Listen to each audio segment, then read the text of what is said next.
আসসালামু আলাইকুম, কেমন আছেন সবাই? আশা করি ভালো। আজকে আমি চিকেন বল বানিয়ে দেখাবো। রেস্টুরেন্টের থেকে কিন্তু অনেকগুণ সুস্বাদু, আপনারা বাড়িতে খুব সহজে বানিয়ে নিতে পারেন। এটা কিন্তু বাচ্চাদের মোস্ট ফেভারিট একটি স্ন্যাক্স। আপনারা অবশ্যই আমার রেসিপি ফলো করে বানাবেন। আশা করছি আপনাদের ভালো লাগবে।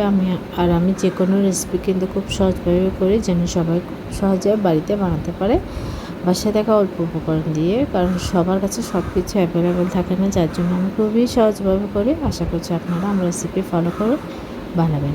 এখানে আমি চিকেনের বেস্ট পিস নিয়ে নিয়েছি, হাড় ছাড়া একদম ভালোভাবে ক্লিন করে ছোটো ছোটো টুকরা করে নিয়েছি।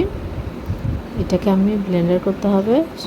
আমি এটা নিয়ে নিচ্ছি। এখানে প্রায় 1.5 কাপ পরিমাণ আছে।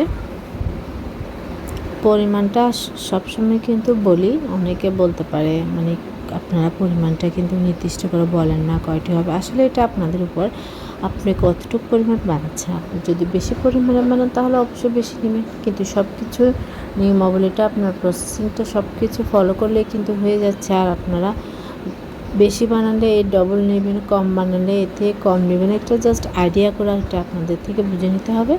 আমি কথা বলতে বলতে কিন্তু এখানে পুদিনা পাতা, ধনে পাতা, কাঁচামরিচ এবং চিকেনটা দিয়ে ভালো করে ব্লেন্ডার করে নিয়েছি। এটা কিন্তু খুবই মজা এবং অনেক হেলদি ওয়েতে কিন্তু এটা তৈরি করা হয়, যার জন্য বাচ্চাদেরকে আপনারা টিফিন দিতে পারেন, সন্ধ্যা স্ন্যাক্স হিসেবে খেতে পারেন, আপনারাও খেতে পারেন, বাচ্চাদেরকেও দিতে পারেন। এটা কিন্তু অনেক স্বাস্থ্যের জন্য কিন্তু ভালো। চিকেন বাচ্চাদের জন্য কিন্তু ভালো, যার জন্য আপনারা কিন্তু খুব সহজে বানিয়ে ফ্রোজেন করে রাখতে পারেন। বাচ্চাদেরকে ঝটপট আপনারা ফ্রাই করে দিতে পারেন। এবার আমি সব কিছু মশলা অ্যাড করছি। এখানে আদা রসুন বাটা 1 চা চামচ করে আছে,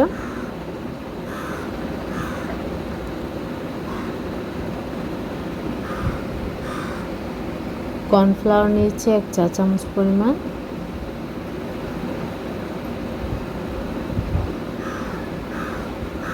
লবণ নিচ্ছি স্বাদ অনুযায়ী, গোলমরিচ গুঁড়া আধা চামচের থেকেও সামান্য একটু কম। আসলে ঝালটা আপনারা ব্যালেন্স করে দেবেন, যেহেতু আমি কাঁচামরিচ অ্যাড করেছি, যার জন্য আপনারা ঝালটা একটু ব্যালেন্স করে দিবেন। এখানে আমি সয়া সস 1 চা চামচ পরিমাণ, লেবু এখানে 1.5 চা চামচ পরিমাণ হবে। আপনি যদি রসটা চেপে নেন তাহলে এটা অবশ্যই দিবেন। আর আপনাদের কাছে যদি ফ্রেশ লেবু না থাকে তাহলে সমস্যা, আপনারা চাইলে 1 চা চামচ ভিনেগার অ্যাড করতে পারেন। আসলে এটা আসলে নিজের উপর, আপনারা একটু সহজভাবে কিন্তু চাইলে করতে পারেন, কিন্তু টেস্টটা কিন্তু খুব একটা হেলফেল হয় না, খেতে কিন্তু বেশ ভালোই হয়। ব্রেড ক্রাম্ব দিয়ে দিলাম আমি এখানে আধা কাপের থেকেও কিছুটা বেশি, 1.25 কাপ। টমেটো সস দিলাম 2 চা চামচ পরিমাণ। আসলে এগুলো সব কিছু দিয়ে ভালো করে এখন আমি মিক্স করে নিব। এটা কিন্তু অল্প সময়ে কিন্তু ঝটপট বানানো যায়। অনেকেই কিন্তু এটা ঝামেলা মনে করে, যার জন্য বাসায় তৈরি করতে চায় না, দোকান থেকে কিনে নিয়ে আসে। কিন্তু এটা কতটা স্বাস্থ্যের জন্য ভালো সেটা কিন্তু আসলে বোঝাটা অনেক মুশকিল, যার জন্য আপনারা চাইলে অল্প উপকরণ দিয়ে বাসায় আপনারা একটু কষ্ট করে কিন্তু বানিয়ে নিলে কিন্তু আপনারা হেলদি ওয়েতে কিন্তু খেতে পারছেন।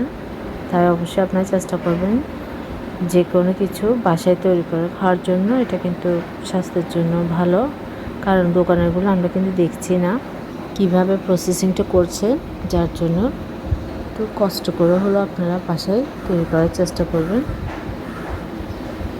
আর বাসায় বানালে কিন্তু আপনার চিকেনের পরিমাণটাও কিন্তু বেশি থাকে। এবার আমি এটা একটু রেখে দিয়েছিলাম জাস্ট 5 মিনিটের জন্য সেট হওয়ার জন্য। এবার আমি এটা বলটা তৈরি করে নেব। হাতে একটু তেল লাগিয়ে নিয়েছি, না হয় এটা লেগে যাবে, বলটা গোলটা শেপটা ভালো আসবে না, যার জন্য আমি অল্প তেল হাতে লাগিয়ে এবার আমি গোল শেপ করে নিচ্ছি। এটা কিন্তু গোল গোল করে করবে। আর এটা যেহেতু আমি বাসায় বানাচ্ছি তাই আমি এটা সাইজের পরিমাণটা একটু বড়ই করছি। আর আপনারা দেখবেন রেস্টুরেন্ট বলেন, হোটেল বলেন, ওখানে ফাস্টফুডের দোকানে বলেন, চিকেন বলটা কিন্তু সাইজ বড় হয়, তো দেখতেও সুন্দর লাগে, খেতেও কিন্তু ভালো লাগে। এইভাবে করে আমি সবগুলি চিকেন বল বানিয়ে নেব। এটা কিন্তু খুবই সহজ, দেখতে পেয়েছেন কতটা কম উপকরণ লেগেছে, কিন্তু খেতে কিন্তু অনেক মজা, ট্রাস্ট মি। অবশ্যই একবার হলো আপনারা আমার রেসিপিটি ফলো করে বানাবেন, তাহলে আপনারা নিজেরাই বুঝতে পারবেন এটা কতটা টেস্টি। দেখুন আমার সবগুলো বল কিন্তু বানানো হয়ে গেছে। এবার এটা আমি পানিতে কিন্তু হালকা একটু ভাপিয়ে নিব। মানে আপনারা কিন্তু এটা স্টিমারও স্টিম করতে পারেন, যেমন রাইস কুকারের উপর যদি যে স্টিমারটা আছে স্টিম করার জন্য ওইটা করতে পারেন, বা আপনাদের কাছে যদি কোনো ঝাঁঝরি থাকে চানলেও মোমো স্টিম করে ওভাবে করেও কিন্তু আপনারা ভাপে করতে পারেন। ওইটা করলে কিন্তু বেস্ট, কিন্তু এটা একটু ঝামেলা হতে পারে আর এটা একটু রিস্কিও। অনেকে হয়তো যারা নতুন ফার্স্ট টাইম করছে তাদের হয়তো একটু ভেঙে যেতে পারে, যার জন্য আপনাদের কাছে যদি স্টিমারটা অ্যাভেলেবেল থাকে, আর আপনাদের স্টিমার না থাকলে আপনারা স্টিলের যে ঝাঁঝরি স্ট্যান্ডগুলো আছে সেগুলো দিয়ে গরম পানি দিয়ে গরম পানির উপরে স্ট্যান্ডটা বসিয়ে আপনারা কিন্তু স্টিম করে যেভাবে মোমো স্টিম করে সেভাবে স্টিম করেও কিন্তু আপনারা এই চিকেন বলটি তৈরি করে নিতে পারেন। আর ওটা যদি আপনাদের কাছে অ্যাভেলেবেল না থাকে, আপনার কাছে যদি ওটাও ঝামেলা, আপনারা কিন্তু আমার রেসিপি ফলো করেও কিন্তু এভাবে করতে পারেন। এটা কিন্তু সহজ, জাস্ট একটু খেয়াল রাখবেন। প্রথমে আপনারা একটা দুটো বল দিয়ে দেখবেন কীভাবে হচ্ছে, এটা ছেড়ে যাচ্ছে কিনা, এটা ছুটে যাচ্ছে কিনা। ছুটে গেলে আপনারা একটু এটা ভালোভাবে একটু সময় নিয়ে কিন্তু আপনারা এটা কিন্তু তৈরি করতে হবে, একটু সময় নিয়ে শেপ করতে হবে হাতে ভালোভাবে চেপে চেপে একটু ভালোভাবে। আপনারা যদি এটা সময় নিয়ে একটু সেট করেন তাহলে কিন্তু আপনার এটা পানিতে দেওয়ার পর ছোটোটা হওয়ার সম্ভাবনা থাকবে না। অনেকটা কিন্তু এটার কারণেও কিন্তু হয় ছটপট করে বানিয়ে নিলেন দিয়ে দিলেন তাহলে কিন্তু এটা ভেঙে যাবে, কিন্তু আপনি যদি একটু সময় নিয়ে গোল গোল করে আস্তে আস্তে করে চেপে চেপে করেন তাহলে কিন্তু আপনার বলটা পারফেক্ট হবে। দেখতে পাচ্ছেন মাশাআল্লাহ করে আমার প্রত্যেকটা চিকেন বল কতটা পারফেক্টভাবে হয়েছে। এটা কিন্তু আমি বেশিক্ষণ রাখিনি, জাস্ট 5-6 মিনিট হবে। এটা বেশিক্ষণ কুক করলে কিন্তু এটা আপনার পানির পরিমাণটা চিকেনের ভিতরে ঢুকে যাবে এবং এটা খেতেও ভালো লাগবে না, আর এটা ভেঙেও যাবে, নরম হয়ে আসবে। আপনারা 5-6-7 মিনিট রাখলে হয়ে যাবে। আপনারা এটা বুঝতে পারবেন তো যখন চিকেনের কালারটা চেঞ্জ হয়ে যাবে, তখন আপনি এটা উঠিয়ে নেবেন, তাহলে কিন্তু হয়ে যাচ্ছে। যারা নতুন বোঝেন না তারা আপনি এটাই খেয়াল করবেন, চিকেনের কালারটা যখন চেঞ্জ হয়ে আসবে একটু দেখবেন চিকেনটা হালকা সিদ্ধ হয়ে গেছে, তখন আপনারা নামিয়ে নেবেন। তারপরে হালকা একটু ঠান্ডা করে ফ্রাই করে নেবেন। আমি ননস্টিকের প্যানের মধ্যে অল্প পরিমাণ তেল দিয়ে দিলাম, কারণ এটা আমি ডুবা তেলে ফ্রাই করছি না। আপনার চাইলে এটা অন্যান্য যে কোনো কড়াই কিন্তু করতে পারেন, লোহার কড়াই বা স্টিলের কড়াই, যে কোনো কড়াইতেও আপনি এটা হালকা করে ভেজে নিতে পারেন। কোনো সময় এটা তো কুক হয়ে গিয়েছে, এখন জাস্ট হালকা একটু ফ্রাই করে নেওয়া।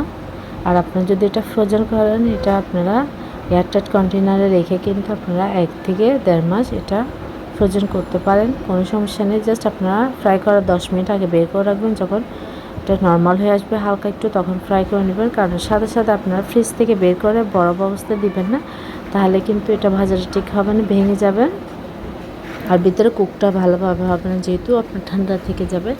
আমি একটু হালকা লাল করে ফ্রাই করছি, আপনারা চাইলে এটা একটু হালকা করে ফ্রাই করতে পারেন, এটা আসলে নিজস্ব একটা পছন্দ। আমি একটু হালকা লাল করে ফ্রাই করছি, এভাবে করে আমি উল্টিয়ে পাল্টিয়ে ফ্রাই করে নিয়ে এবার আমি যে শাসলিক কাঠিগুলো আছে ওগুলোর মধ্যেই ঢুকিয়ে নিব। আপনারা চাইলে টুথপিকের মধ্যেও নিতে পারেন, একটা টুথপিক দিয়েও, এটা আসলে যার যার পছন্দ। আমি উল্টিয়ে পাল্টিয়ে সব কিছু ফ্রাই করে নামিয়ে নেব। আর আমার রেসিপি যদি আপনাদের ভালো লাগে অবশ্যই আপনারা আমার চ্যানেলটি সাবস্ক্রাইব করবেন, পাশে থাকা বেল আইকনটি প্রেস করে দেবেন, তাহলে নোটিফিকেশান অন হয়ে যাবে, নিত্য নতুন আপনাদের পছন্দের রান্নাগুলো আপনারা দেখতে পারবেন। আর আমাকে অবশ্যই কমেন্ট করে জানাবেন, বেশি বেশি কমেন্ট করবেন, শেয়ার করবেন, লাইক করবেন। দেখুন কতটা সুন্দর হয়েছে, একটা মাশাআল্লাহ করে একটা চিকেন বলও কিন্তু আমার ভাঙেনি, যার জন্য বলছি আপনারা অবশ্যই আমার রেসিপিটি A to Z ফলো করে বানাবেন। আশা করছি আপনাদেরটাও পারফেক্ট হবে। এবার এটা ঠান্ডা করে নেব আমি, কারণ গরম অবস্থায় যদি এটা আপনি ঢুকাতে যান তাহলে কিন্তু এটা অতটা ঠান্ডা না, জাস্ট হালকা একটু ঠান্ডা করে নেবেন, কারণ এটা গরম হলে হাতেও কিন্তু একটা ভাপ লাগার সম্ভাবনা থাকে। জাস্ট হালকা একটু যখন ঠান্ডা হবে সহনীয়, তখন আপনারা এটা কাঠিতে ঢুকিয়ে নিতে পারেন, শাসলিক কাঠিতে বা টুথপিকে একটা করে দিয়েও কিন্তু আপনারা এই চিকেন বলটা রেডি করে নিতে পারেন। এভাবে করে আমি সবগুলো কাঠিতে ঢুকিয়ে নিব।